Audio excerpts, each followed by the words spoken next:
বন্ধুসকল আছো এতিয়া মালিগাঁৱত আৰু মালিগাঁৱত থকা মা মনসা হোটেল বিচাৰি আমাৰ জয়বৰা মানে গোটেই মালিগাঁওখন ঘূৰালে আৰু এই দুৰ্গা মন্দিৰৰ বেক চাইডে আছে মা মনসা হোটেল আজিলৈকে ইয়াতে অহা নাই বহুত মানুহে মোক কমেন্ট কৰি থাকে যে মা মনসা হোটেলত খানাটো বহুত ভাল এতিয়া ভাল বুলি মানে শুনিহে আছো খাই চালেহে গম পাম আৰু সেইটো কাৰণে আজি জয়বৰা মিত্ৰ মিলি পিনি আমি গোটেইকেইটা আহিলো আজি ইয়াতে খানাটো খাবৰ কাৰণে আৰু এতিয়া আহি গ'ল ভেজ থালি আৰু ভেজ থালিখন দেখি মই নিজে আচৰিত হৈছো 140 টকা মানে ভেজ থালিত ইমান কম আইটেম দিছে কিন্তু নহয় ইয়াতে মানে আইটেম বিলাক পাছত আহিয়ে থাকে প্ৰথমতে কমকে দিয়ে আৰু লগত ইয়াতে ললো ছাগলী মাংস ইয়াতে ছাগলী মাংস মানে বহুত ভাল বনাই বোলে আৰু ছাগলী মাংস আমি এতিয়া 1 প্লেট লৈছো 1 প্লেটৰ দাম ইয়াতে হৈছে 440 টকা প্ৰথমতে এতিয়া ছাগলী মাংসটো টেষ্ট কৰি লওঁ ছাগলী মাংসটো মানে এতিয়া বহুত ধুনীয়া বনাইছে কিন্তু মাংসটোহে 440 টকা প্লেটত অকমান কম দিয়া লিখা লাগিছে বাকি ভেজ থালিখন ঠিকে আছে 140 টকা ভেজ থালি ভালেই দিছে মানে আইটেম মানে থাকোতে বহুত আছে কিন্তু লাহে লাহে দি থাকে আৰু কিছুমান মানুহে যিহেতু লোকচান কৰে সব আইটেম নাখায় সেইটো কাৰণে হয়তো এনেকুৱা কৰিছে কিন্তু আমাৰ এতিয়া সেইটো কৰিলে অকমান দিগদাৰ এটা হৈছে যিহেতু মোৰ ভাত খাই হ'বই হ'ল এতিয়া আলু পিটিকা আহিছে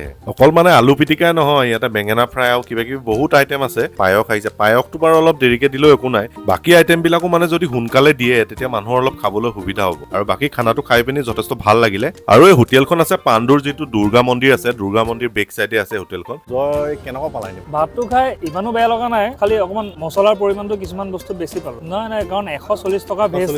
থালি অলপ আমি সদায় খাই থকা মানুহটো খাব নোৱাৰো আৰু 440 মটনৰ 1 প্লেট ভাবা তুমি দামটো চাই মই ইমান এটা খাছ নাপালো যিমান মানে 5 পিচ মান মটন আছে তাতে যদি আৰু 440 লয় আৰু একো নাই